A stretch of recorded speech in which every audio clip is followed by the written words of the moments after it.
Today on Gamers Couch, Mansions of Madness, 2nd edition. Hello and welcome to Gamers Couch. My name is Sarah. I'm the artist behind Pinselgeschichten, and this mad creature next to me is my sweet husband Daniel. Who 2nd edition. I'm reincarnated already in this place. Wow. Did I say your name? Yes, I did. Yes, I have now a digital device attached to my head. I'm now the 2nd edition. Oh, okay. It's too early to comment on the game already, but please. It doesn't make you more beautiful. Anyway, we're talking board games on this video podcast every Sunday. We share our thoughts on our gaming collection, and today, like you said, we are talking about Mansions of Madness, 2nd edition. We go about it just like every week, having rules and gameplay first, then talk about what we liked or not liked, and then finish off with funny stories and experiences and a tiny, tiny teaser for my board game painting show that is on Wednesdays called Draw for Initiative. So, my dear, while I try to remember what game we have to tease at the end of the video, because I forgot to check, you could explain the rules and gameplay of this one to the folks. Welcome to a couple of mansions, and sometimes even, well, not literally multiple mansions in a single game of madness. Lots of madness is going to happen. But let's get you started with the gameplay and a couple of rules first.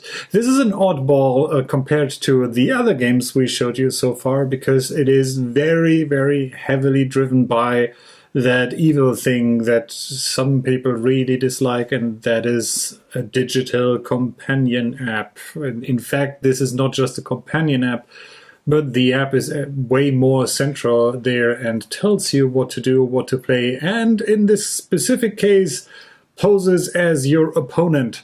So if you've played the 1st edition of Mansions of Madness, you may be familiar with the concept of you have one evil guy that is controlling the monsters, is in charge of setting everything up, and playing against up to 4 good guys. I mean, they're all mad somehow, so they're not necessarily good, but they're certainly mad at some point. And the good guys try to reach a secret objective where the bad guy is kind of having his own objective to fulfill, or just tries to foil their plans.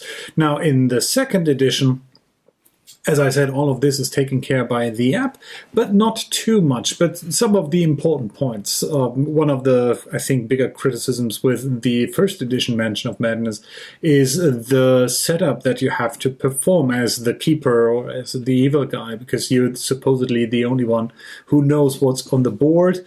And it's one of those games where if you make a mistake in the setup, that can kind of bite you in the ass later in the game. And later in the game might be 3 to 4 hours later in the game. And when I said people or investigators going mad, it's at this point it's players going mad, and you might, and the keeper as well. You might get, well, have some unspeakable things happen to you very much, and they may or may not contain tentacles, but probably it's bloody in any way. So, playing Mansions of Madness 2nd edition, all you need to do to get started, and just pretend that this is not on the board here already, because we will now do something different. I will not just rattle down all the rules. In this case, it actually makes sense to walk you through with us through the first scenario. And yes, minor spoilers, but keep in mind that these scenarios are kind of randomly assembled, and I already kind of made sure that there's some randomness in what you're going to see, I hope. And let's just get started. So if you want to play, and I hope that you can roughly see that, let me put it here. So you have the app on this thing. You just say, I want to play a new game. There's currently 4 scenarios available. There's Cycle of Eternity, the Escape from Innsmouth, Shattered Bonds, and Rising Tide. All come with their own difficulty rating and a duration suggestion. So I'm going to start with the thing that is that is recommended as a starter scenario anyway. So you will have to deal with that probably when you start this play this for the first time. So you'll start this and select your investigators. This game comes with 8 investigators. In our case, if you're playing single player, and yes, that is possible, you play 2 investigators. Up to 5 players can play. In our case now, Sarah and I go into the mansion. I will be playing Preston Fairmont, the millionaire. And Sarah, I am Wendy Adams. She looks kind of emo. She is the urchin. Yeah. Yeah, the emo urchin. Yeah. With the tentacles. Now, these characters all have special abilities, and we'll get to those later on, but let's just get started. So, in this case, no random drawing of cards for you anymore, because the app will tell you, you begin the scenario with the following.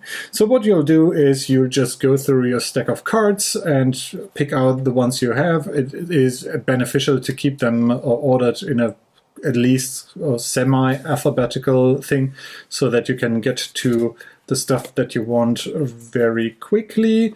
Medical textbook there. And the last thing, the Instill Bravery, is a spell that is a little bit special in this case. You're technically supposed to only take 1, but I recommend you take the whole bunch, because usually you have one character who has that spell, and spells all work the same way, where you, well, I get to that in spells, but you have to flip through them and draw a new one quite often, so it usually makes sense to just say, hey, take this. So these items that we got, and the spell as well, are distributed among us. I'm going to do this very simple. These are mine, these are yours, and yeah, you get the bravery spell. I'm the brave emo chick. I'm the millionaire. I'm brave enough. Actually, that is not the case. You can buy bravery. Also, you gain 2 clues. Clues are these magnifying glass tokens that are beneficial through your endeavors. I get 2 too? Yes. And Mansions of Madness is first and foremost an exploration game. So what you want to do is to uncover the secrets of what's going on. And so if we continue from here, the app is going to load, and that's taking a little bit of time. I actually might have been good if we, whatever, it begins. So I'm not forcing you through this entire thing. You slump into your office chair. But there's some narration giving you context for what's happening, and that is... And he looks like Sean Penn. And that is pretty much the same. And now I realize that it's not the same. Is it the other one that we had? It is a different one. So I actually tried this a couple of times, and now I seem to found out that it's different anyway, because we had the thing that whenever we started, we kind of had the same scenario, and now it's a different one. Anyway, the game will tell you, hey, this is what happened, and now place the lobby. So you will now see in real time how long it takes to set up this game by me just placing the lobby here. Also, I'm supposed to put a wall up there that blocks the door. And it says, put your little guys in here onto this floor, and then continue by placing items on here, and giving you a little bit of a hint of, in this case, there's a table with a small pile of papers, and here is a telephone, and there is a painting, and there you hear a sound, and I'll talk to you about these icons. And as you can see, as this happens, you place these points of interest onto the board, and you could say that the gaming board is a mirror or an extension of the app, where in other games I would tend to say this is the other way around, but here it's almost like this is the big picture that all the players look at and try to strategize what they're going to do, but you will interact with the app and tell the app what you are actually doing. So There's some more doors that need to be marked as explorable. And I forgot to place one thing here. Put it this way. Okay. So, and thus the game starts. You don't know anything more about the mansion than what you see here and what is available to you. There's, in general, just a couple of icons that are always used in different scenarios, but you'll have these question mark tokens. Those are spaces that one of your investigators can go to and investigate them. The lanterns are explore tokens. They reveal new rooms to you and obviously show you how the board gets a little bit bigger and how you explore the entire thing. Sometimes you have these barricade tokens here. And note, this token actually doesn't show up on the app. So there are some states, some things that are just stored, so to speak, on the board itself, and you have to take into account when you're doing stuff with it. You will get to that once we'll see a monster, for example, because I want to show you at least a little bit of combat. So again, if you don't want to spoil yourself, this should already give you almost enough ideas of what's going on. The turns usually work like this.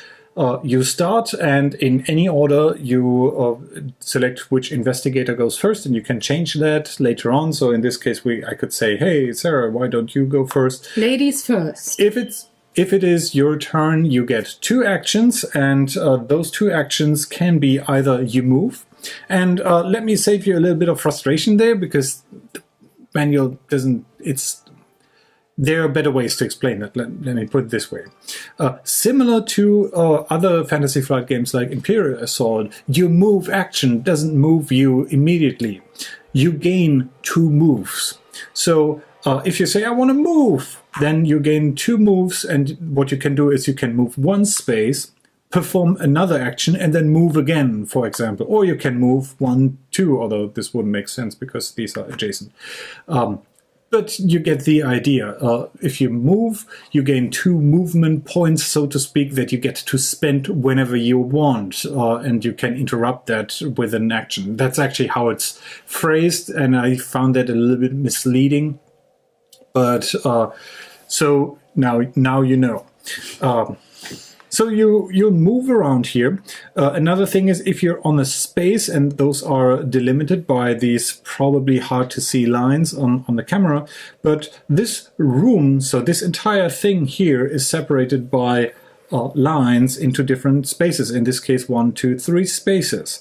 So if Sarah wants to investigate or search this space, she has to move over there and then spend her action to search that thing. So let's do that. If you search, you would tap on the question mark in the game, and it gives you some more explanation. Whenever there's a little arrow icon on here, that means you need to spend an action to do what you want to do, just reminding you that if you want to search, that takes up an action. So in this case, we need to perform a test, and we actually don't know how that, or what's the limit for that test. There's some tests where you know what's going on, and some tests like these, where it just says, roll on your strength value, and Sarah has a value of 3, so she gets to roll 3 dice. Please here if you can, so that everybody can see what a kind of dice roller you are. And Sarah got 1 success. So elder signs are a success. Other symbols on the dice are these clue icons. And if you roll a clue icon, you remember we got 2 of those at the beginning of the game. You can now spend 1 of those to turn 1 clue into a success if you wanted to. But unfortunately, Sarah didn't do that, and she has no special ability that would her allow to modify that. I'm just super emo knocking on the door. I'm going to say 1 success and confirm. And the app says, well, that's enough with a powerful tug, and what I get is the magnifying glass common item. And then you again go through your little pile, and Sarah got the magnifying glass, and that would give her 1 additional die while doing an observation test. Please take it. I wanted to be funny, and you didn't. Roll with it. Huh. No. Pun not intended. And then you discard the search token.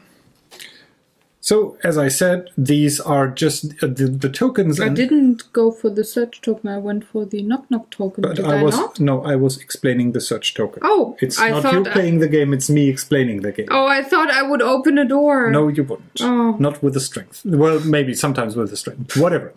So, with that, she would now still have a movement point, so she could move either back here or over there to prepare for the next turn. Now, after she has done that, it's my turn, and I'm going to explore over here. And I realize that the tablet is in the way, but we have to roll with it. So I'm going to explore, and it says, well, you can hear something, and I'm exploring there, and now I have to place a new thing, and the app tells me to place the dining room. So let me do that, and then I'll get back to you with the app once I have a better idea of what goes where. So we have the dining room here. Then, let's see. I just hold it up here, and you have to live with it now. And now suddenly a creature. So spawn a hunting horror as indicated. So I'm going to place one of the creatures that come with the game here and indicate that there's a hunting horror. Now, spawn horror as indicated, then suffer 2 horror. So meaning I, who investigated here, suffers 2 horror, and this says willpower negates. So the mind symbol. I have a willpower of 3, so let me quickly roll with it. And I only have 1 magnifying glass, so I am spending one of my clues, turning that 1 magnifying glass into a success, so now I take a horror. Which brings us to what is horror and what is damage, or how do you lose the game quickly. The game has 2 stacks of cards. These are horror cards, the blue ones, and these are the wound cards, the red ones. Or damage cards.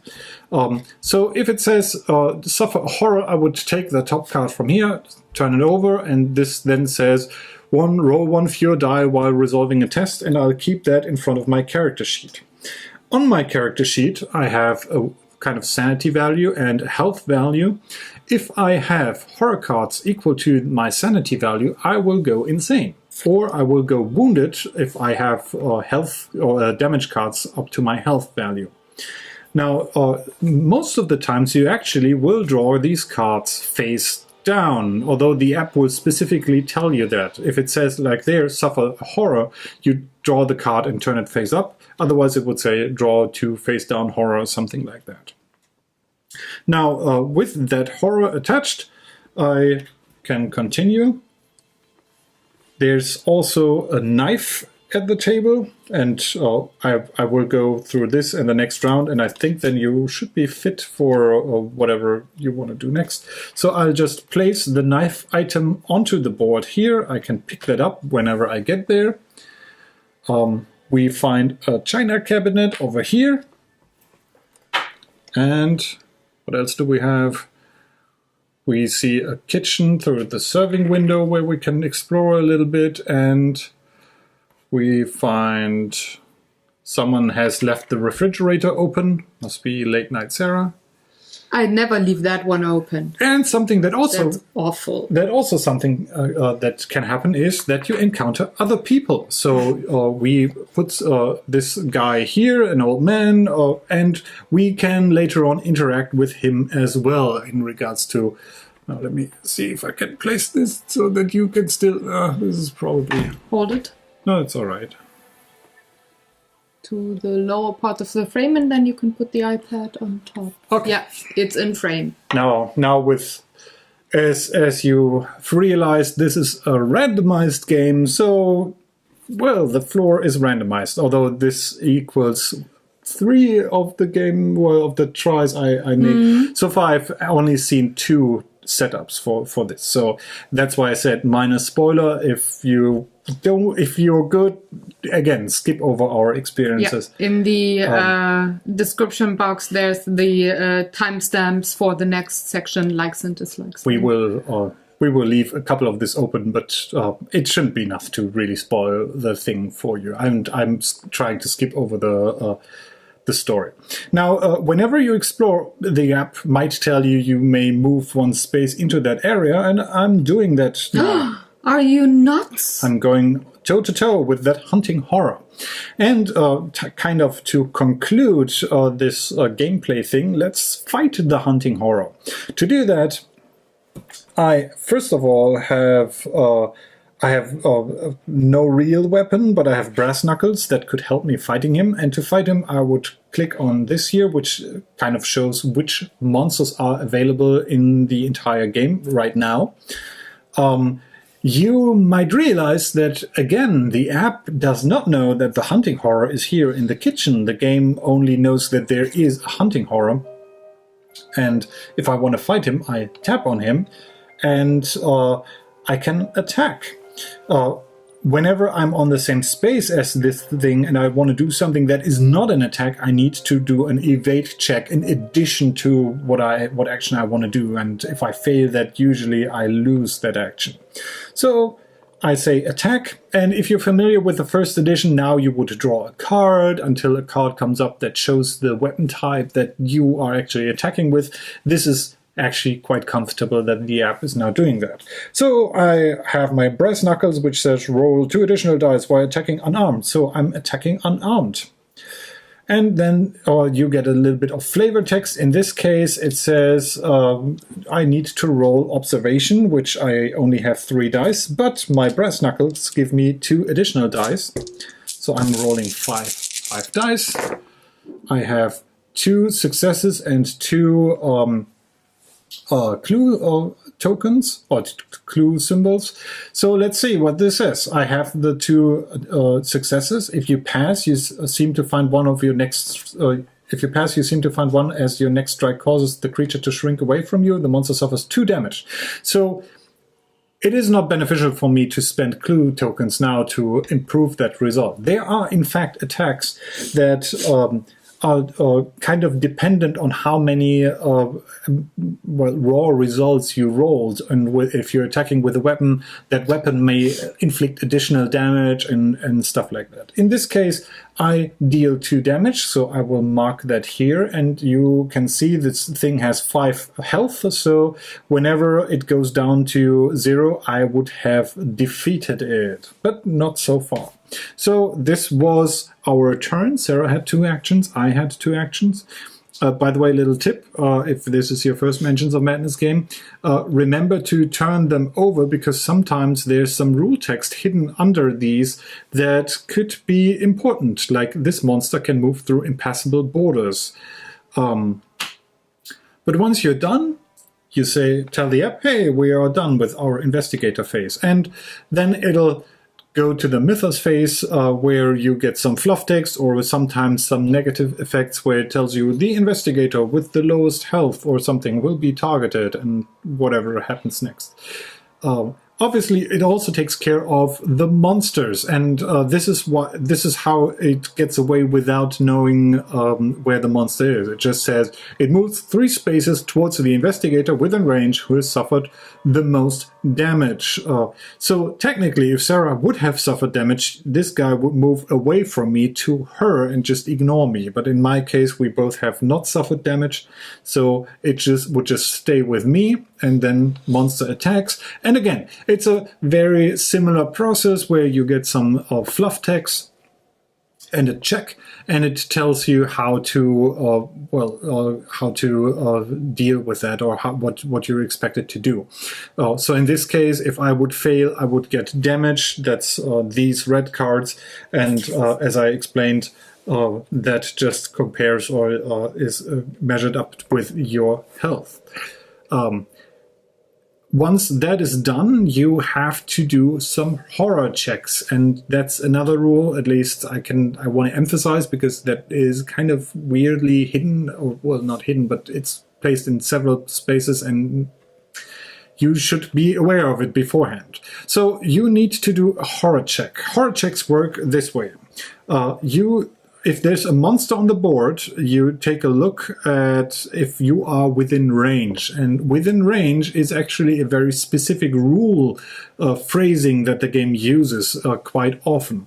Within range means you need to be within 3 spaces. So from this guy out, it's 1, 2, and this is obviously also in a space.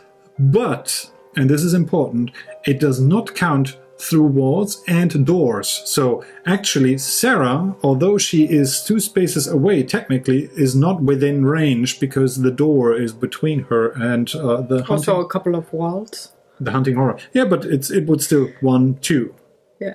going over there.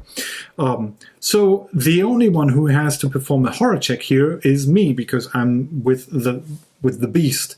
So I'll select the hunting horror on the app and say I want to resolve a horror check. And again, these are all the same. You get fluff text, you get a check, and then you get a resolution to what happens there. In this case, I would get some horror or something more horrendous and become dazed, which is actually a good segue to talk a little bit about conditions. So in addition to damage, you can suffer from a couple of conditions. Focused is, I think, the only good one that is similar to your clue tokens, where it allows you to convert all your clue tokens to successes once. This would be something you can... we don't have that. There's, for example, a spell that allows you to have other investigators become focused. There's stuff like restrained, you cannot move, or stunned, you only have a single action. Dazed, what the app suggests, you cannot spend clues to convert dice.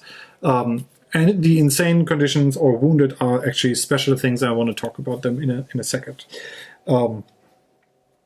So these are also cards or things that you can get. And usually those conditions only go for 1 single turn.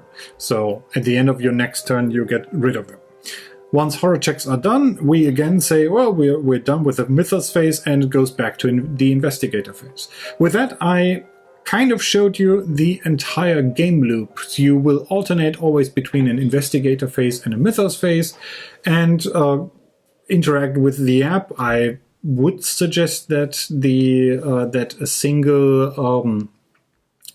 single player at the table has the tablet in front of him or her and does the reading and tapping. Otherwise, it might take a little bit longer to actually get through the game. And trust me, the sessions are more on the longer than the shorter side. So you might want to try to optimize game flow as much as you can with this. There's a couple of other gameplay mechanics in here. I think the one... Can we stop the app for the music thing? Because it gets a bit annoying after a while. Oh, I'm checking. I can't... Or is there anything in the app that... No, not really. Okay. But I can mute it. Because now we don't need it anymore. Well, we still need it because there's one thing I want to show. Let me see if I can find something quickly. I'm cheating here, selecting some things. But as in the first edition of Mansions of Madness, you have a couple of puzzles, like genuine puzzles that you have to solve to proceed through the game. I'm trying to find one because obviously... I don't know. I don't remember if it was in those first rooms. I think it was on this side in the first game. Somewhere there. Oh, I think I remember where it was. Now is a good proof to see if these are actually the same setup. Yeah. Should be there. And yes, it seems to be. Yeah.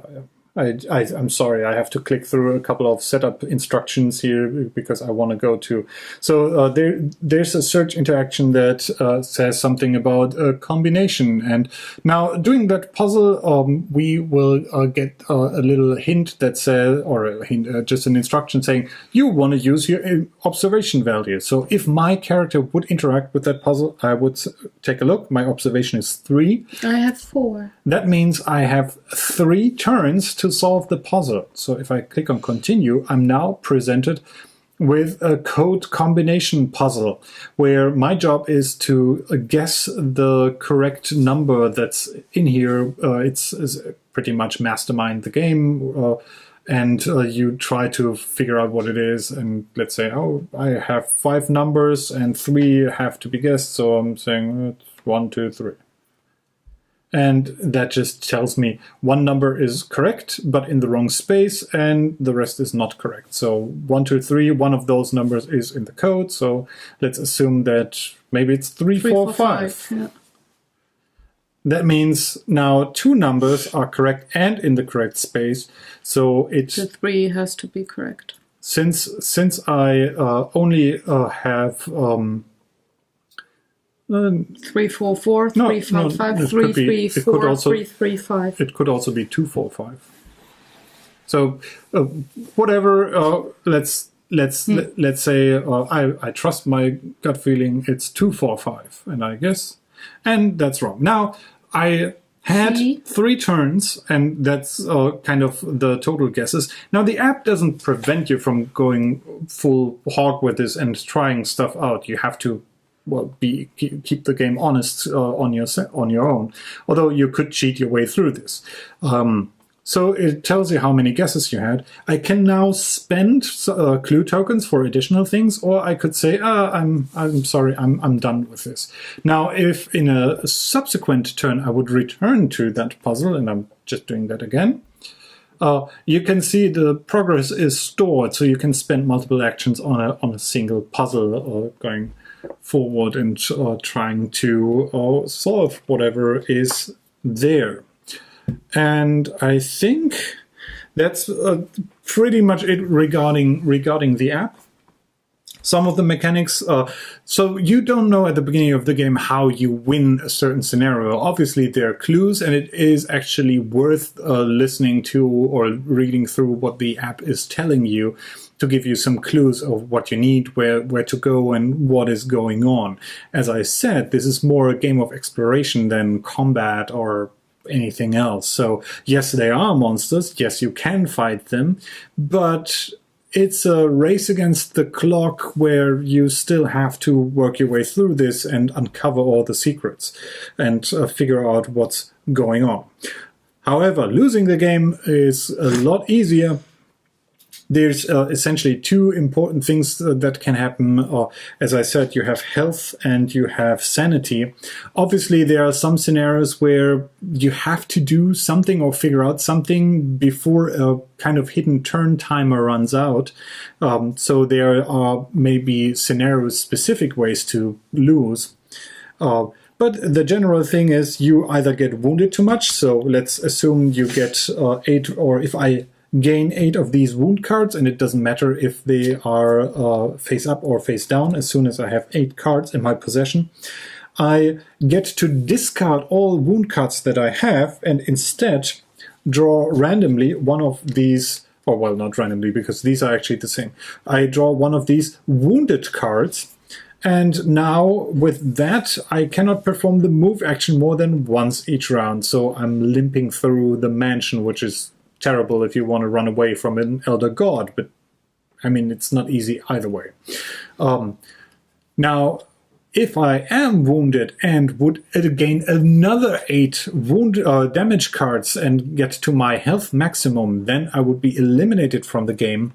And as soon as a single investigator is eliminated from the game ends with the next kind of investigator's turn ending. So you get one little shot at maybe finally get the last effort of running away or whatever you have to do. And then that's that.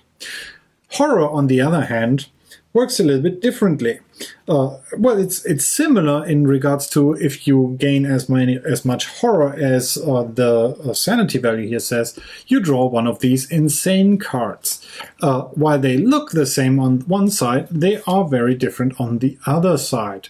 So this might be a minor spoiler, or if you really want to not know about the different ways of players that can go insane, maybe just give me a minute. I just want to highlight this one here. So the player who gains this card looks at the back of it, not telling other players what's going on. And this card will introduce maybe a new winning condition for that player, essentially turning him into a traitor, potentially. Not all cards are like this. So this says, Pyromania. You do not win the game as normal at the start of your turn. If 6 or more rooms contain fire, you immediately win the game and the game ends. If the game ends for any other reason, you lose the game. Now, of note is that this card says 3+ down here, so you may only use this if you have 3 or more investigators on the board playing. If not, you would just draw a new insane card and just say, hey, this doesn't apply to what we're playing here. On the other hand, if you win the game, the other players kind of don't. So with this card, you would be effectively a traitor that now is playing against everybody else, which is a nice twist. And comparing to other haunted house games like Betrayal on House on the Hill or something like that, this is kind of in line with that. Feels a little bit Dead of Winterish. Also. Winterish. Dead of Wintery. Winter Wish. Whatever. But other players don't necessarily know if you're a traitor or not now. But as I said, not all insanity cards are necessarily terrible or detrimental to what other players are trying to do. They just may impose additional quirks or behaviors that you have to follow. And again, you should do that even if it ruins the game for other players, because that's kind of the game. In regards to things that you can do, I already showed you these common items that are like everyday items that you can use and give you special bonuses sometimes, or can allow you to take a specific action. There's these green bordered unique items that you usually have to pick up to solve the scenario or help you out. Then we have the spells, and as I said earlier, a spell usually works by either giving you an action or allowing you to act. And when you do that, for example, this says you or another investigator within range discard 1 horror, then flip this card. So whenever you flip this card, you have to do a test or something. And if you fail, usually something not good happens. Sometimes something positive happens, but that's rare. And if you do that, you discard this card and draw a new one. That's why I said if someone has a spell, it usually makes sense to just give them the entire pile so that they can just flip through that whenever they use it without having to reach across the table and doing some weird things. The game comes with a whole bunch of double-sided location tiles that are for inside and outside. So it's although it's called Mansions of Madness, it's not only always necessarily a single mansion that you go in and have to get out. Sometimes it's more complicated. So, some mansions do have a garden, like a backyard, and that is part of the mansion, is it not? Kind of, maybe. You may come across a little bit bigger scenarios, even though. And the same here with these smaller locations that you can use there. Did I miss something? Edition 1 incorporation is the only thing that's missing. Yeah. Actually, I haven't talked too much about the characters. I can do that before we go to the conversion kit, because Fantasy Flight kind of realized that if you spend a lot of money on first edition Mansions of Madness, maybe they don't want to step on your toes too heavily, and maybe you want to reuse that stuff, especially given the price of this game. Characters we have Wendy Adams. She has a special ability where she cannot be stunned or restrained in any form. And all these characters have little background stories here. I leave that up to you to find out if you pick up the game. We have Preston Fairmount, who gets rid of horror by acquiring things. Nothing. Millionaire. Nothing is as soothing to the mind than Retail therapy. There's a word for it. Buying stuff. Retail therapy. We have Agatha Crane, who gains clues by being, facing horror. We have Father Matteo, who can have other investigators, or even himself, I think. No, it's just others. He can make him focused, so it's the word of God compels you to be more focused. Or the word of a God. It says Father Matteo. It says the priest, but it doesn't directly spell out which religion. But we would doesn't matter. We would assume that it's spirituality. one of the big ones. So it's either Hastur or Cthulhu or I would say Cthulhu, but spaghetti monster something. Mm-hmm. Yeah. We have William Yorick, who whenever a monster is defeated gains a clue. He's actually a gravedigger, so gaining clues by burying stuff. That makes total sense. We have Minty Pan, the secretary, who gets to re-roll dice. And second to last, Carson Sinclair, the butler, another investigator within range, may perform one action. So you can have him run around and trigger other people. And Rita Young, who is the fast one in this game and gets an additional move. One space. So she can go 3 spaces. Per every move. So if she moves, she can actually move 6 spaces in a single turn. Or even, 6 if she only moves, or 4 if you're lucky with your exploration thing and you may enter a room and do that. Now, in this handy thing here... it's a bag. Fantasy Flight also delivers a conversion kit, as mentioned, and this is just a bunch of tiles. So this is used to integrate your existing Mansions of Madness monsters, investigators, and location tiles into this game, and that's it. So there's no campaign scenario stuff that is brought over from first edition.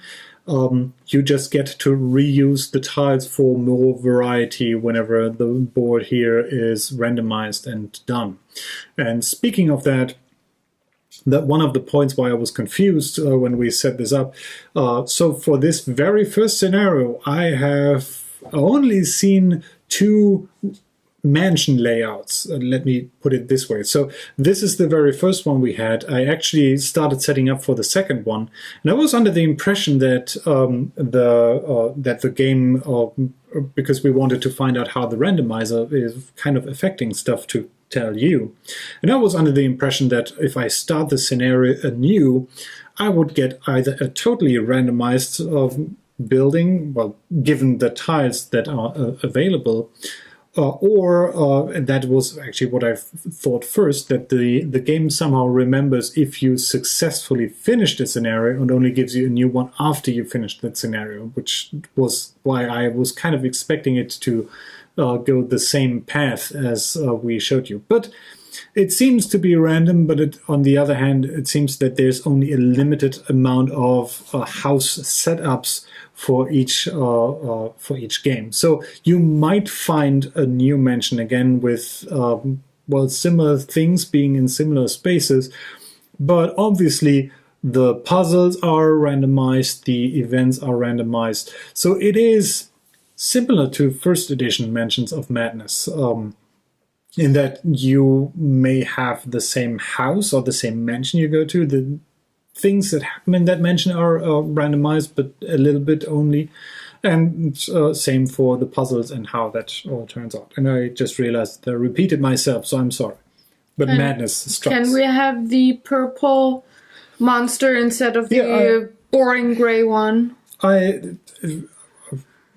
think we're then done with gameplay. Yeah, but I want to have something nice to look at while I tell you what I like and don't like. Yeah, since probably a lot of you... there's actually some more stuff I want to show you. So, I'm sorry. No, you're so cute. So these are the investigator minis. They're okay. They're not super bad. It's not the really, really soft plastic, but there are better things. The details, I think the details are a little bit better than first edition, but I realize saying that's not high praise because the details on the first edition aren't that great either. So you have your little investigator minis, Agatha Crane doing the DiCaprio there. You have the Father Matteo holding a cross, and the butler, and here we have the other guys. Now, in regards to monsters, you've already seen the hunting horror. What else do we have? And I only picked one of each. We have a Child of Dagon. We have a ghost. I'm afraid of no ghost. But I'm afraid of ghost-related reboots sometimes. Yeah. We Don't have, go there. That's a very controversial topic. So That's why I said don't go there. So here we have a high priest of no, just a priest of Dagon. I thought he was on high heels. He's not high. He's just slightly taller than the others because he has the funny head. Taller at least as the regular cultists that are around, and I'll keep that here because I can show you the direct comparison, cultist version 1 and version 2. But before that, we have deep ones that go around. And I kind of apologize because these are probably difficult to see gray on whatever gray background is. You can hold them before my shirt, and there's the white. So here we have a deep one hybrid. We have a riot. These guys are having a riot. It's a party. That's because they're super happy. Yeah, it's shovel time, X time. No? You gotta love him, right? And that's a tiny one. A bit of Starspawn Cthulhu, the big guy. So yeah, this is well, obviously this is the mini that most of all the effort goes in, and I think it's all right. It's you can see the butt kind crack. of runes and the additional mouths and eyes that are supposed to be on his skin. I have to say we were kind of fortunate. We had no broken figures. Yes, you can see that they're a little bit bendy here because the plastic here, if it is getting thinner, you might have to use some hot water to renew that. But to refresh your mind on what these look like, and now that's a kind of super unfair comparison because I painted my first edition Mansion of Madness guys, and by mine he means our. So you see the cultists are almost identical, if not totally identical. I think the new cultists, they're pretty much the same. Yeah. I never picked up the pre-painted minis for Mansions or Arkham that you can use there, but I just wanted to refresh your memory. So this is what the Maniac looks like. Again, he's a maniac. It's not super great, and although this is a hunting horror, I realize it's not the same monster, but the thing that comes close from first is the Hound of Tinderlaws, where they're not too super different. They're I mean from a quality perspective. I know lore wise this is super different. Or here we have the Chthonian? Yeah. Just in comparison, so you know what the big guys are size wise, and the Shoggoth at last with his many eyes, the little potato with eyes and sprouts. Don't discriminate him. Oh, I don't. It's a. But sprouts. That's discriminating. What? Don't have potatoes on there? It's called sprouts? Oh, I thought you meant Brussels sprouts, the only vegetable you definitely love to hate. What are these things called that grow out of a potato once it actually grows into a plant?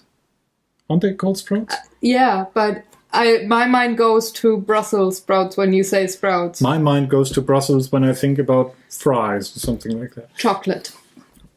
Yeah, all that. So I hope you get a kind of good idea of what this is all about. And now, off to the next section, likes and dislikes.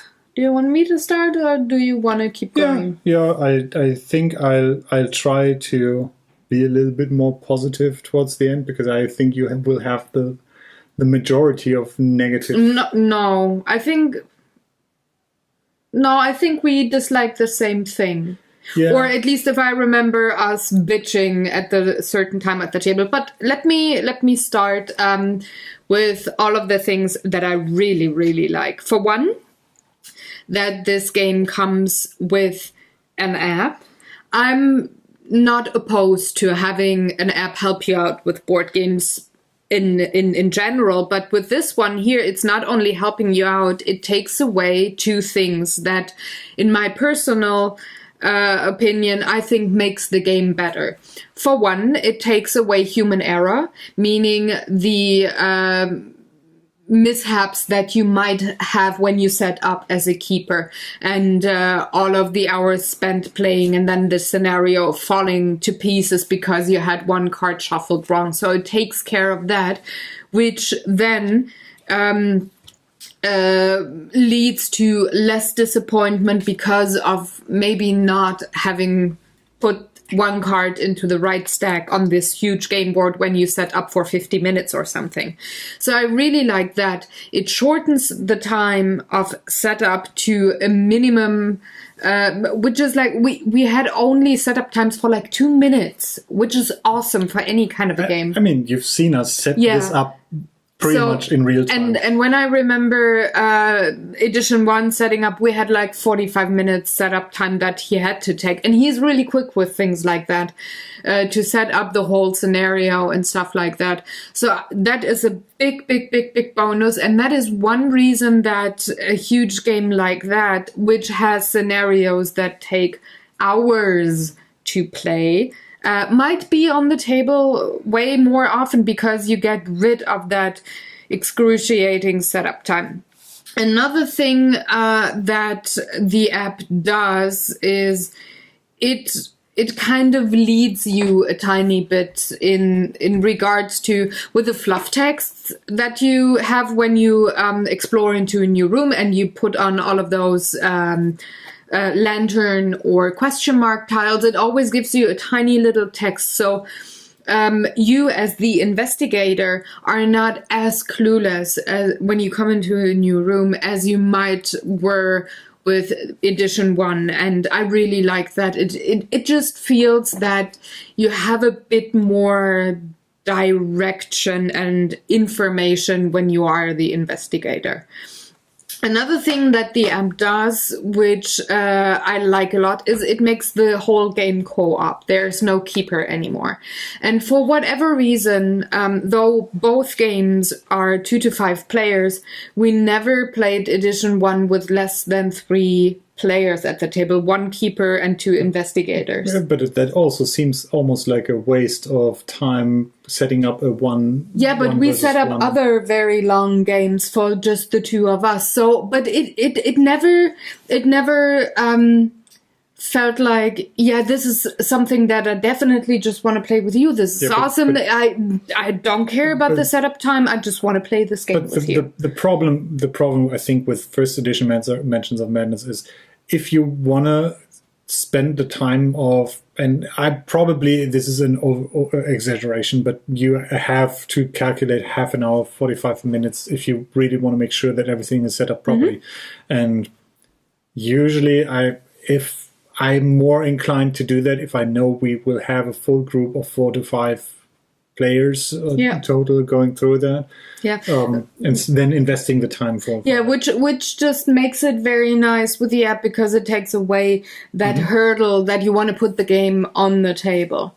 Just like edition 1, this game is beautiful when it comes to the artwork and the way the cardboard components are put together and the cards and everything. So that is not only in the same quality, but also the same art style pretty much. So you can really put edition 1 and edition 2 together, and it makes for a beautiful gameplay.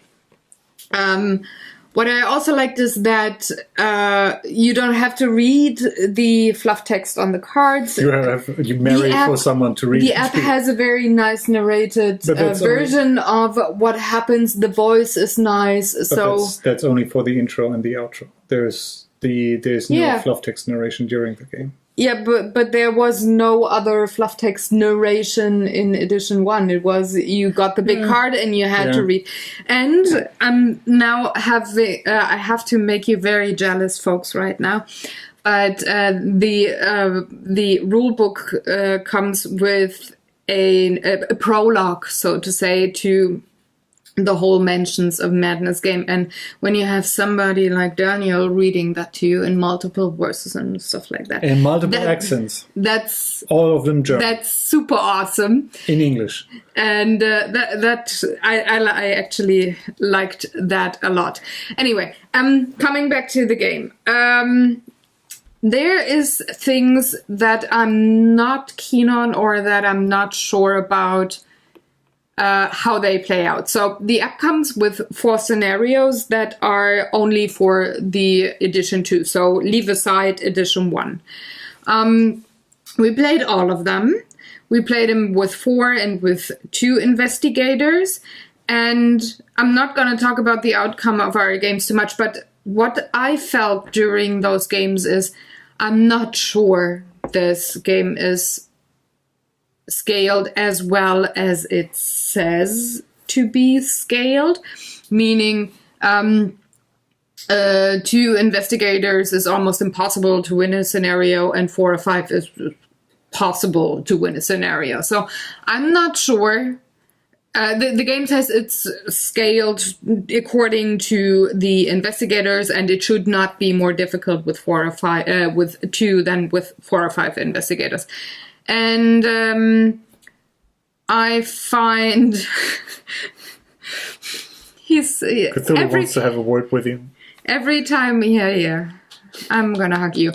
So there were scenarios where I think it wasn't scaled well, and then there were scenarios where I thought it was scaled way better between 2 and 4 investigators. So I'm not sure yet if it's just a feeling that I had because of other things that I'm going to talk about in a minute, or if it's really not scaled well. But this game had a few things in there where I said, excuse my French, what the fuck are you doing there? And that is the negative point. In every scenario, there was one thing. It's not always the same thing, but there was one thing that was undoable. Meaning, for example, we had a puzzle, and the highest number of the abilities that you have is 5. So 5 dice is the highest. So let's say you roll 5 dice. And you have 5 successes, which means in a puzzle where you have to, on the app, you have to do something, you have 5 moves. And then there were puzzles in there, and I'm really, really, really good with puzzles. That's kind of like my thing. I'm trained to do those things when it comes to gaming. There were things where you had 7 moves or you needed to have 7 moves to solve the puzzle. There was no way to solve it in one go. And this is something that I don't like. I think that's intentional. You are supposed to spend 2 actions on that. Yeah, but what the fuck? No, I don't like that. If you give me a puzzle, it has to be solvable in one go.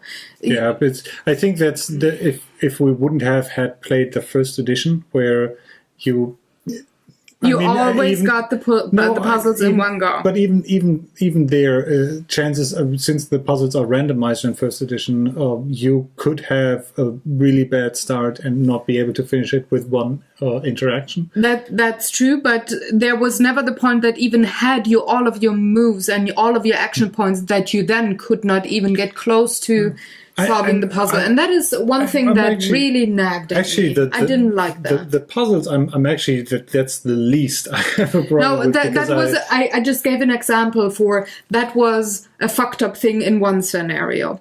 Then there was in another scenario the horror was fucked up. So there were situations where if you didn't have the right investigator, meaning you could maybe stand more damage than horror, and you went into a scenario, once you had finished the scenario, it was clear that from the get-go, like from the start where you said new game, you couldn't have won the scenario because you would have needed an investigator that would be able to endure a lot of horror maybe.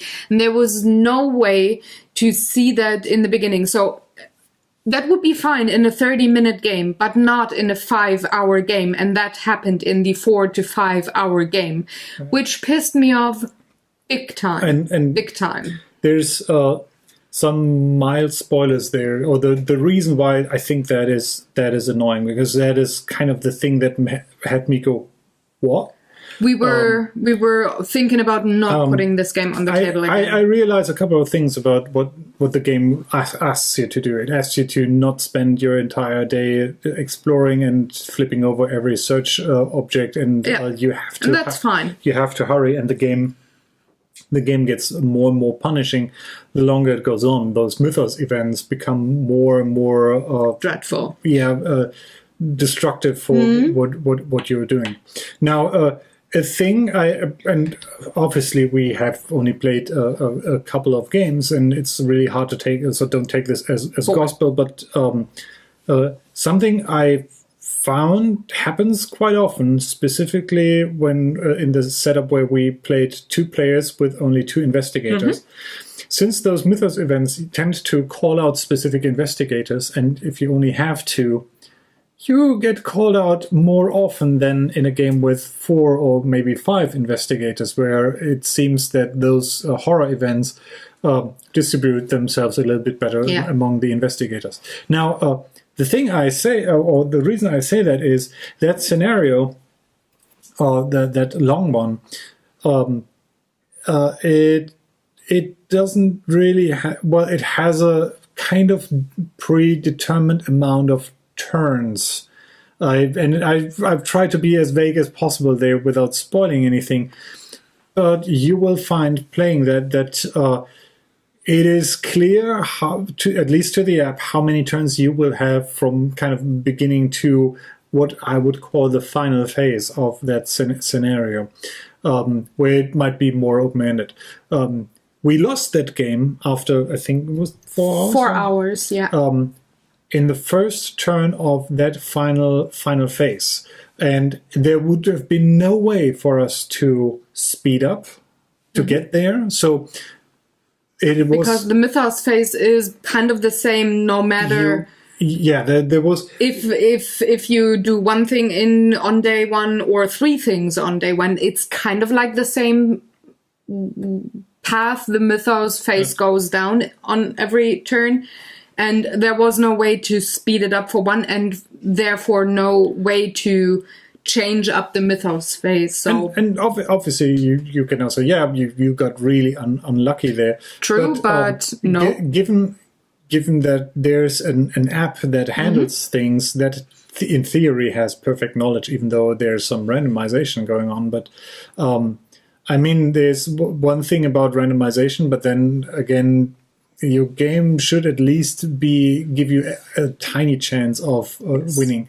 The thing there was specifically that we would have lost after 4 hours, regardless of what we would have done in between, because we ended up getting those horror events that just give you horror.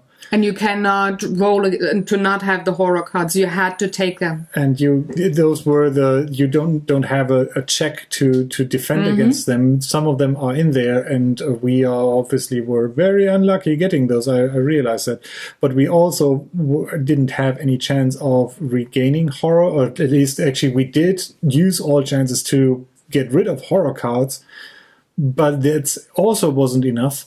So essentially what we had was a 4-hour game where kind of at the beginning, it was clear that we will kind of waste 4 hours because then you get to the final stage and then you lose. Yeah. So and it's not because of something we could have influenced, and that is the point that made me really pissed off, because in a game that has an app with technically perfect knowledge, I assume that the designers would be clever enough and smart enough to program the app in a way that with a game that long and that sophisticated, you do not have the chance of you start a game and you will 100% fuck up and lose. There has to, if it's 98%, you will fuck up and lose. That's totally fine, but not 100%, that there is no way,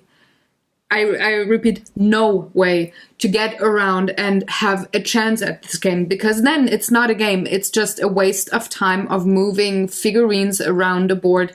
And once you realize that from the beginning you had no chance of winning, you will be really pissed off, because that is, like I said, it's not 30 minutes. It's 4 goddamn hours that you spend and wasted, in a sense. It really felt like we wasted time. Yeah. And I do not like that with a game, especially when you have an app where I said to Daniel, I said, you could program something in there that, for one, because he then said, I said, well, with the app, this is not possible to happen. This is a big dislike for me. How can that happen? Well, do they not play test enough? And he said, oh, they do. They do play test a lot. I mean, pretty much every step of the app. But then I'm pretty sure that at some point there was a decision where it's okay, we now that I have the suspicion that those scenarios are not as random as they may be, I would assume that what is certainly random is the Mythos deck, so to speak. I would assume that it works similar to how the Mythos deck in the first edition works, in that it's kind of like a deck of cards and the app just draws randomly from those. And I realize that the first edition game can be like that. You kind of, by just being unlucky. The other question is, do I think that is good game design? And I'm not super happy with it. I can accept that there's dice in here, and I can accept that you kind of screw up your die roll and lose that way. Yeah, and which happens in one other scenario. That there's things, but that is kind of... how do I put that best? That is odds that I have kind of introduced by myself by rolling the dice. That's no excuse for having maybe not very good game design. I realize that the probability is it's both the same if you either roll a die or shuffle a deck of Mythos cards leading to that. But the point thing is, the app cannot influence the die roll. Right. But it could that's on you. Take care of that. Or that's a luck factor, so to say. At least I mean, it's not that terribly difficult to have some notion in that AI routine that keeps track of, at least from the app perspective, although the app cannot know all the horror cards and wound damage cards that went to individual investigators, but it can at least track how much it picked on a single and character. how many horror cards it dealt in total, and it knows which investigator is there, so it can count, okay, is there a chance that they will survive until the final phase, or will they definitely have gone insane twice and therefore lost the game? So it can track things like that. And what I then thought, okay, I get, and I'm totally fine with Mansions of Madness being a very difficult game that kicks you in the nuts more than once or more often than not. I'm totally fine with that. But if I have a second edition that comes with an app, I might, as a game designer, think about having stuff in there that has like easy, normal, difficulty. Just add or adjust the difficulty for 2 investigators versus 5, because what I said earlier, I'm not sure if this is scaled well. But the question is, I don't think it is. It might be still a bit lopsided, where it's easier to play with more investigators than with less. We had one scenario that we played with 4 and with 2 investigators, and I did not find that easier in one way or other. It felt pretty much the same. I found no matter how many. I found it easier specifically for the reason that you don't get picked on with your single investigator. That is true. But it didn't feel like, oh, I'm sitting there with my investigator, everybody has done anything, or what am I going to do? It was still super, super difficult with 4 investigators, and we fucked up with that one because I did roll the dice unlucky, and that is totally fine. But that's different. Awesome. That is awesome. I'm not picking on that, but I liked that scenario most because it felt to me it was scaled to the, or it was not as that excruciating with 2 investigators only. It was difficult as well, but I didn't feel like, oh, you didn't have any chance at all. Whereas in other scenarios, I did have the feeling that with 2 investigators, no, go home.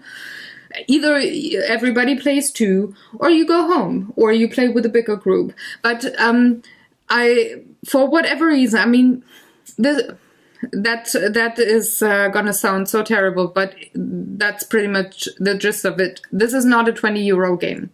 So I expect that, for one, if it comes with a second edition and an app, that the app is done well to a point that I don't feel that I wasted time when I play something. And just to clarify that, yes, this is about $100 game. Yeah, and this sounds so horrible, but I expect it. It has miniatures, but the amount of miniatures and the quality of the miniatures doesn't that's not enough to justify the price. So yes, it is exactly. I directly rate the cost of the app, which is obviously free to download, but there's development costs, so I understand that there's that in there. You pay for that, and that is fine. I mean, they do work on that, so but then I expect that it works. Another minor thing, and that could always happen, and it is redeemed meanwhile, the app had a bug. I didn't like it at the point because I didn't know that it had a bug, and then it screwed up the whole game. Like soft locked on us. Yeah, and that was like, okay, after 3 hours, the bug is solved.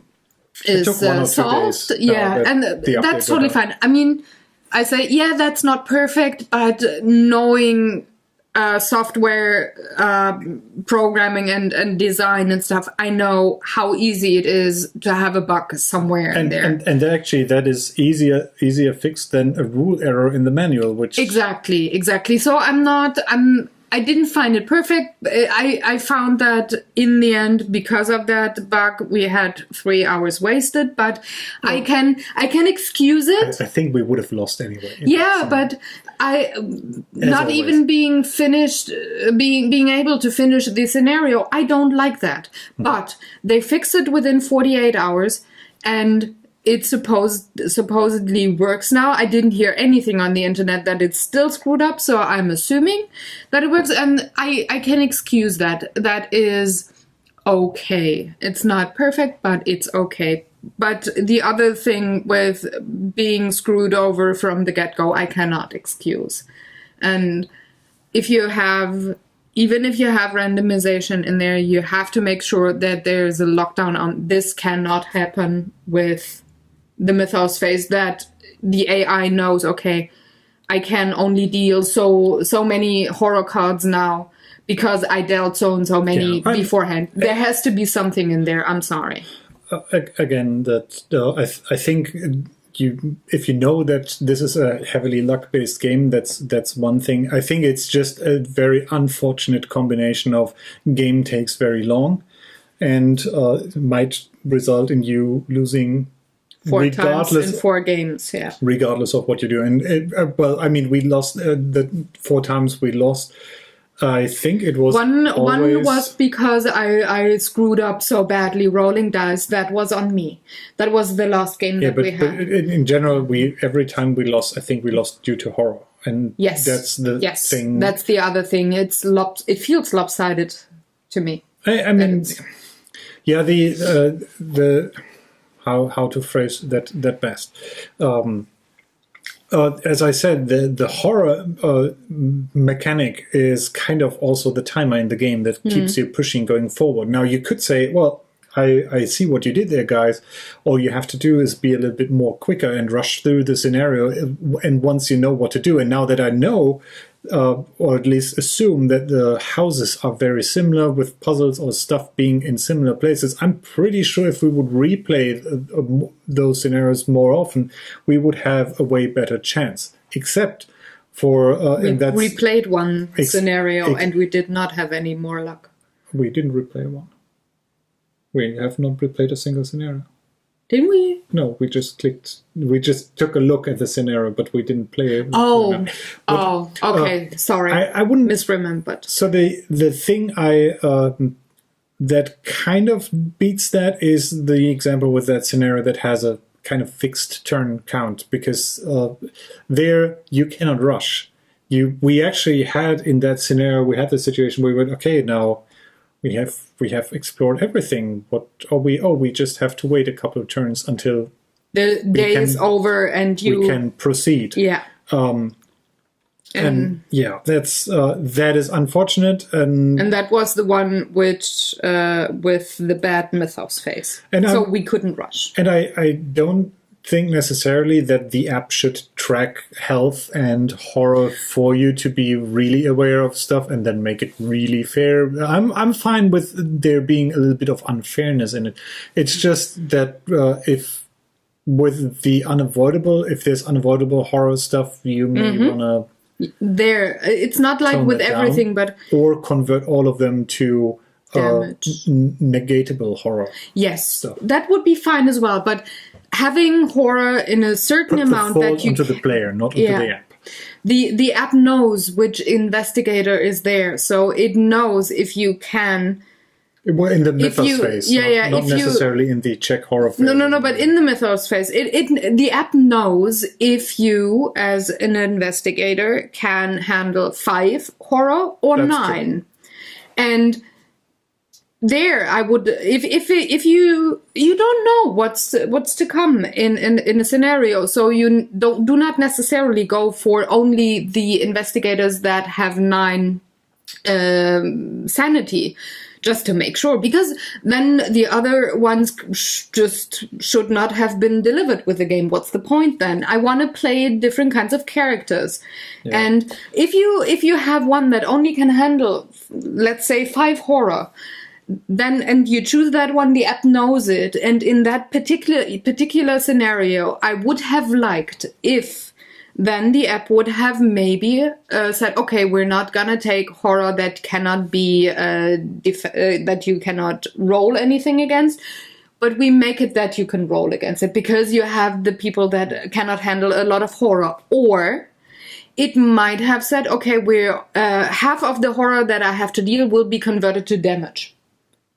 Something like that. There's always possibilities that you can program in there. Or it can, in the beginning, say, we recommend you go with investigator XYZ for this. We recommend, we're gonna say you have to. I think that's boring as well, because then if that's the case, actually that is the case, because whenever I would now start one of those scenarios, I have a pretty good idea which investigators I want to take, because there's some that I'm pretty sure are just almost objectively better than others. Yeah. In regards to movement, Rita is really good. That additional movements.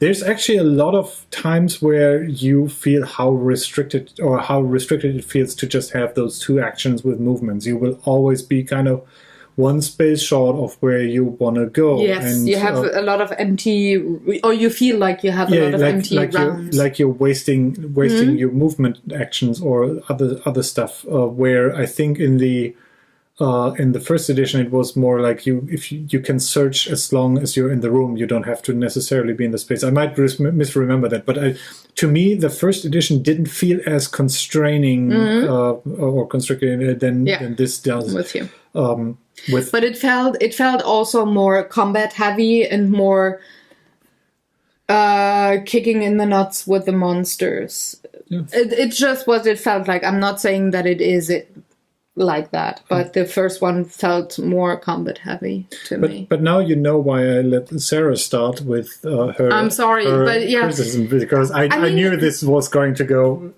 quite off the negative end. But the thing is, with the scenario or with the equipment or the components that the game came with, if they update the app and maybe help a bit there, this is still a very, very lovely game. It's just that your keeper is an SOB in that regard. And I don't like that expression at all. And that's why it's very horrible that I use it. But it is. So please, people, think about maybe having an update for the app that solves things. And now you can say all the positive. No, I just... So sorry. My kind of opinion on the game, I guess I already let some of that out. But I really hate this game. But I also love it very much. If that sounds like madness... He's married to the game. Then you realize that this game kind of has its intention in the title. No, in all seriousness, I think this is one of the best exploration adventure implementation of games that is currently available. And I say that with that being one of the genres of games I like anyway very much. We love playing Mice and Mystics and Imperial Assault and all that jazz. And I really like that. I like the story stuff in that. I like uncovering those secrets and finding out things. And the app is what kind of elevates this game currently above pretty much anything else we have around here. We just picked up... after our first play of this, I immediately ordered the Descent 2nd edition because I then realized that had an app too for co-op play. I know I've read that it's a little bit different, but we haven't played that yet.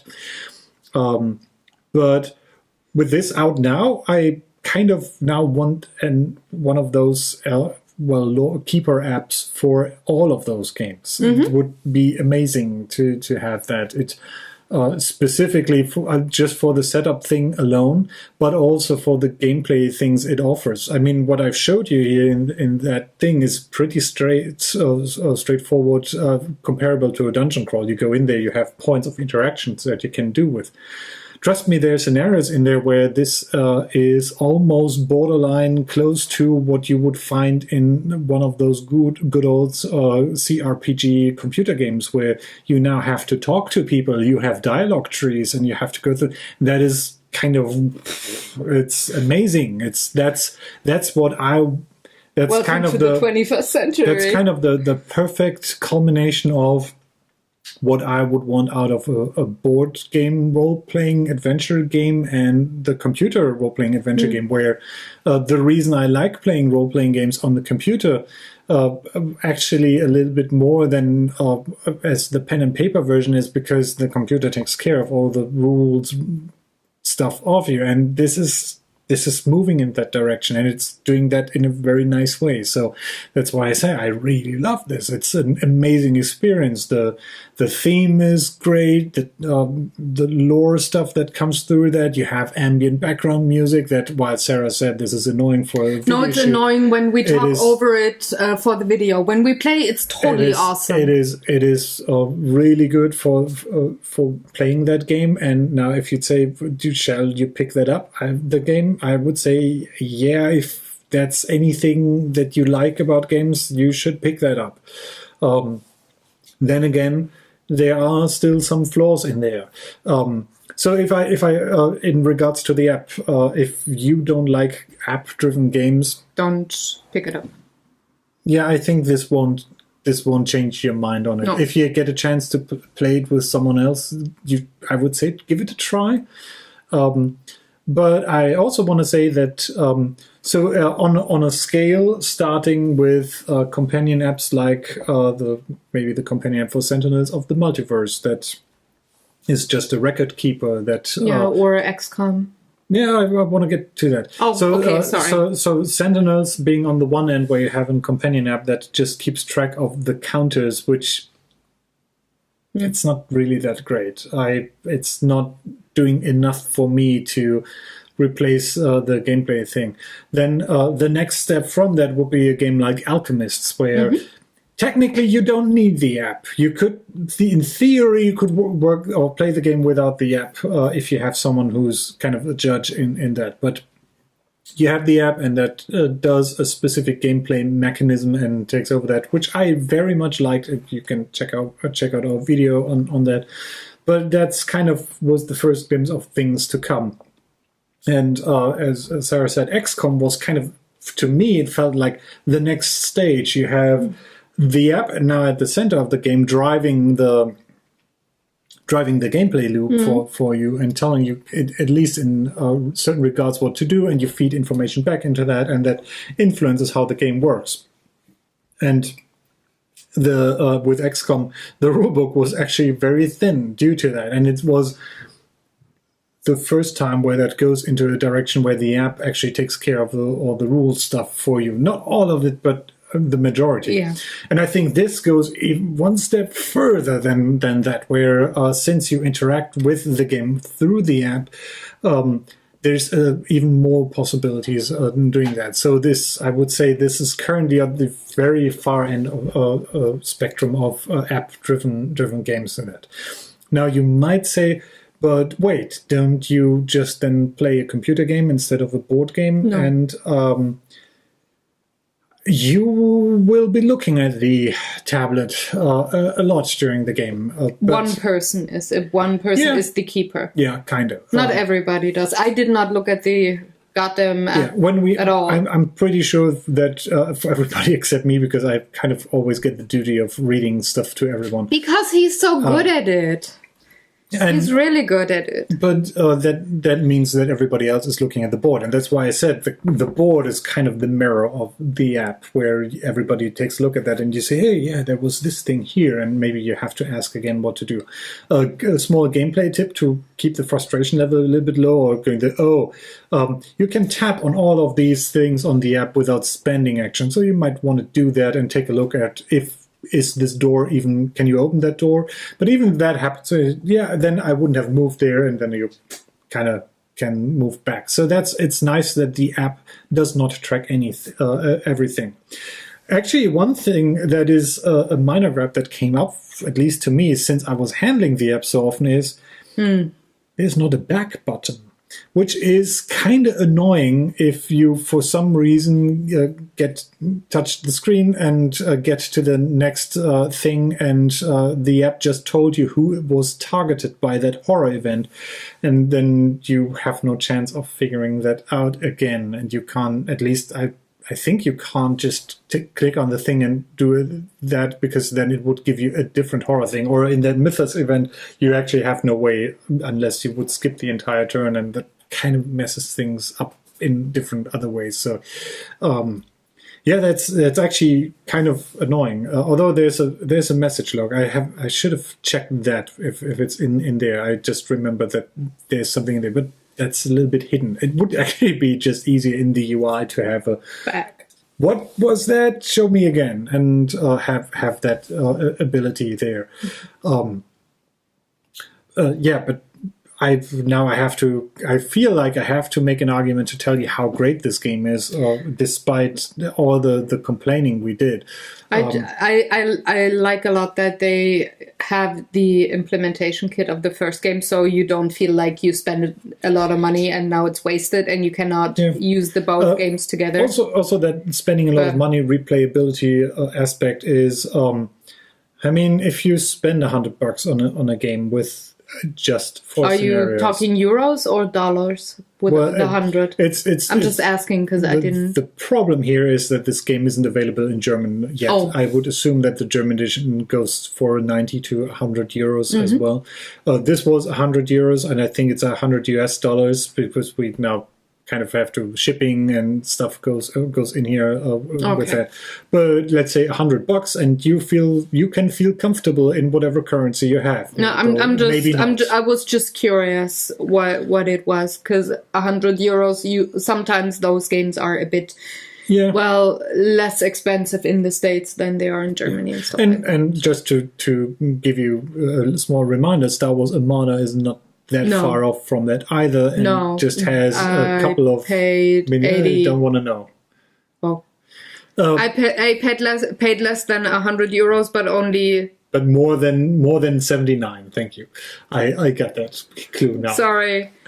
But you can look at Amazon. You know what these games cost. Yeah, but I wanted to say that usually with those miniature-based games, it's not the miniatures that justify the cost. I'm pretty sure that the app cost features heavily in that. And although I haven't seen anything about that yet, the possibilities for Fantasy Flight to create additional content just by having it as DLC, and that can actually be cheaper.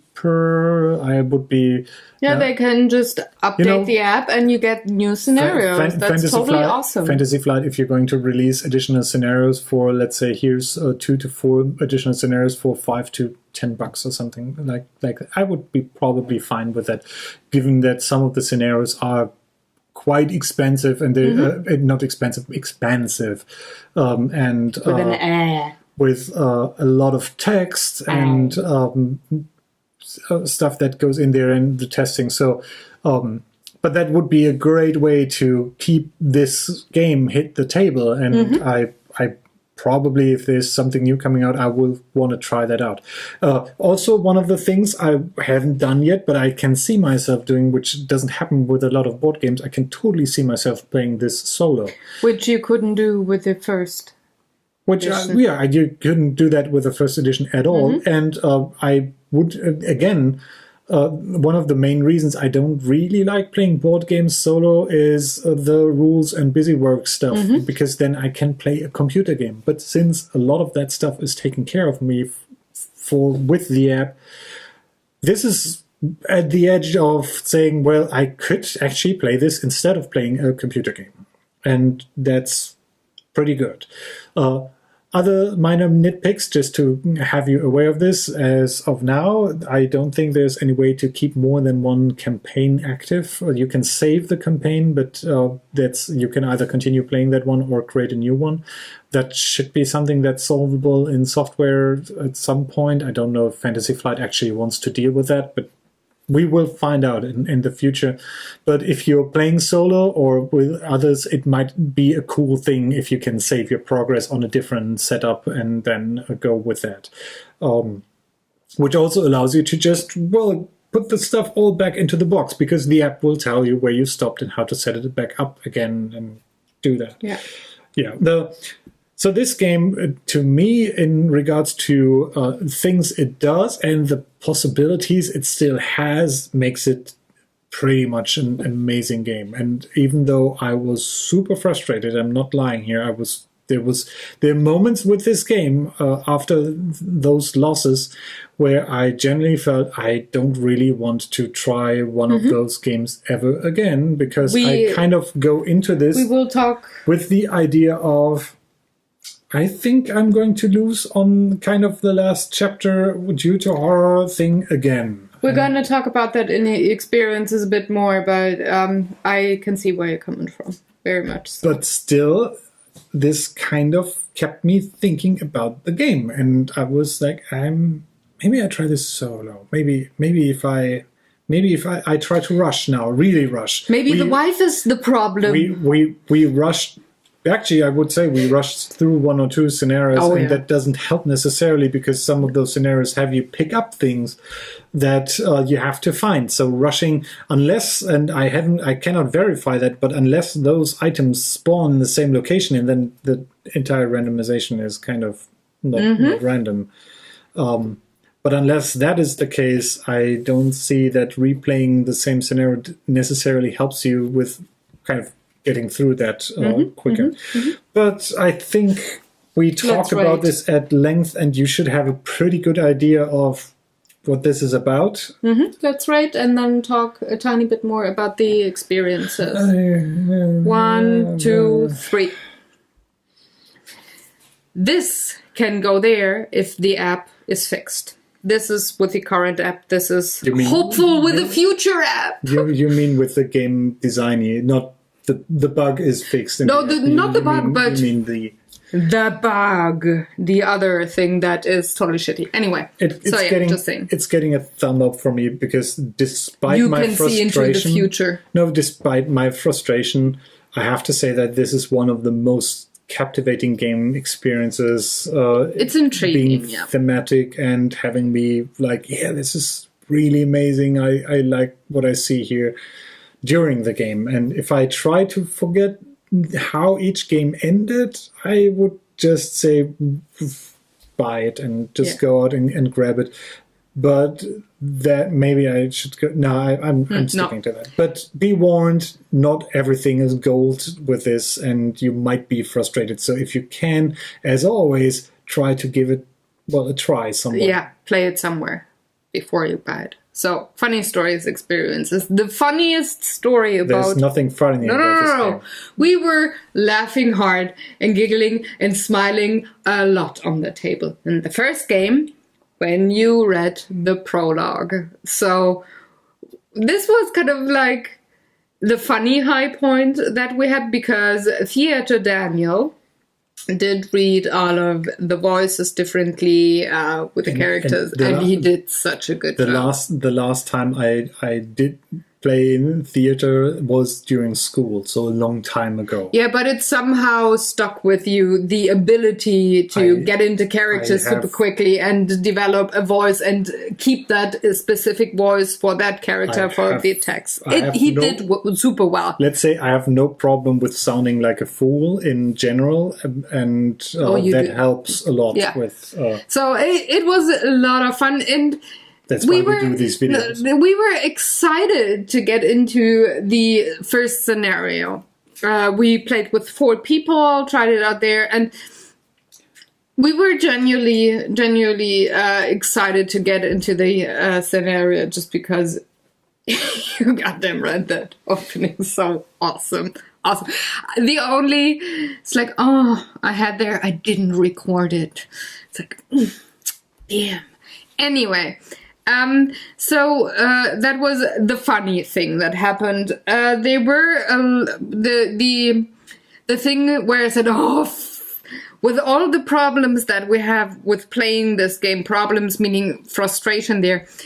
Of course, my my issue with Wheaton's disease had to flare up again in one of the scenarios, and I did have 2 rounds where I just screwed up, and it's fighting a monster and you don't roll any Elder Sign at all in 2 rounds is pretty bad if you only roll clues, but you don't have any to spend. So it was 2 empty rounds that in the end ended the game for us because I, as one of 4 investigators, had 2 empty rounds. It just really sped up the fuckery on the table that happened there. And if you're a nerd los Statistik goes, or however you would say that in a language I don't speak, maybe Futang.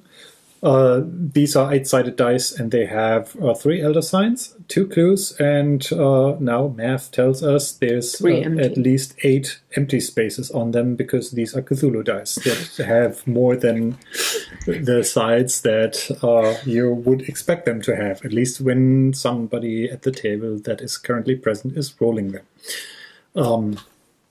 Yes, that Starspawn is...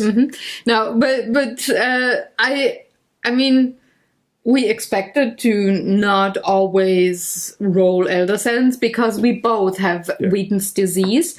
But I actually was surprised how often we passed checks. We weren't really bad with those. It was just more like in the combat that we had the fuckery happening. And with the clues, we got pretty good at getting a good feel for how many successes something would take. We didn't spend. Usually it was. I wouldn't spoil it. But no, usually it was a lower number of clues of successes that were only needed.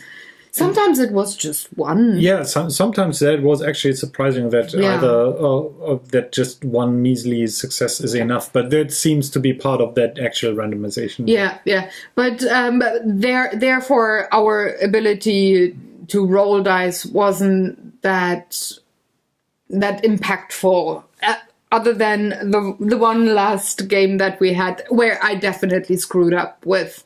One of my characters, we played with 2 and with 4 characters, just the 2 of us, and then we had 4 players having 1 character also. So that was totally on me that we lost there. Aside from the problems that we had with the app and everything, did you have story-wise a favorite scenario? Yeah. Which one? The longest I was. The longest one where I don't let me check the name of the scenario because I forgot already. The name was. I shouldn't close the app. Please entertain the fine folks. No, because mine was the same. I liked that one best, and then the other one where the app crashed on us. That was my second favorite. The long ones. Yeah, I really like. I mean, I'm not opposed to long games. I actually really enjoy them if they have a good story and stuff. So if I had to rate them, so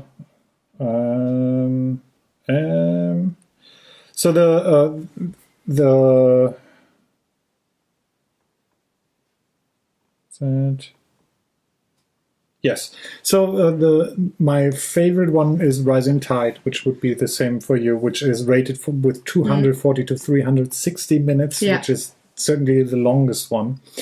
I also, then the next thing is the 90 to 150 minutes, the Escape from Innsmouth scenario. But I have to, the disclaimer here, what I like about those is that they feel different from your typical dungeon crawl.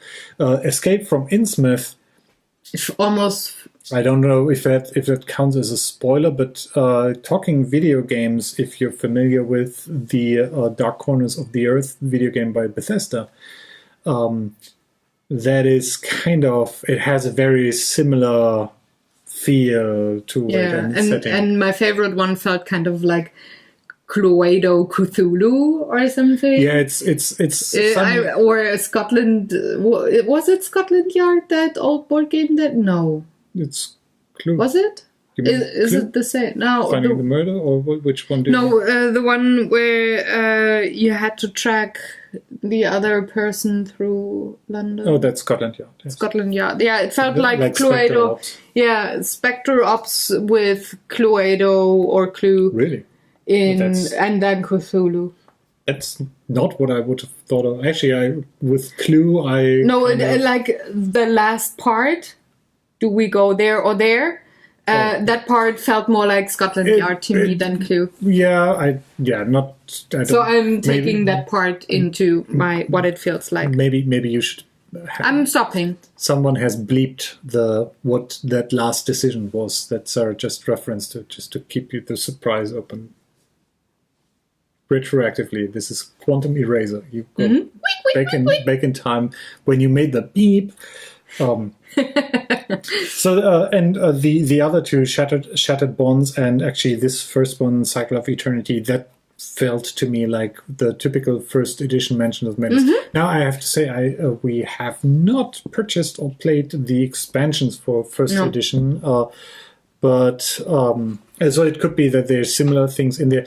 But what I certainly like about the the Rising Tide scenario is that it has some things in there that are, they're not impossible without the app, but it is certainly the app that makes that shine, because there are interactions in there that are not as cool or as nice to do if you're playing with a keeper. Mm-hmm. I'm with you there. That felt like playing an adventure game together as a co-op board game, which is pretty cool. Yeah, that actually for the video games I play, which are totally different than the ones you play, the Rising Tide felt, with the interaction handled by the app, it actually felt kind of like my PI mystery games that I played. They're hidden object games, and some of them have interaction, and felt kind of like that. So, yeah. Anyway, any other thoughts on the game, or shall we go into the wrap-up part and the teaser? No, I think we're fine. You should have now a good idea. I'm sorry if we spoiled something for you. That I know that when we talk about stuff like time stories and this, that we really try not to tell anything. We are super vague. But sometimes in this case, I think you're good. I hope you should be. There's Cthulhu in this game. Well, actually, there's a spawn of Cthulhu in this game. Mm-hmm. It's his grandson. It's monsters. Uh-huh. Anyway, let's tease for Draw for Initiative, which is the show that I have. Do you remember? Probably. That I have on my channel on Wednesdays. The video comes out every Wednesday, 9 a.m. CET.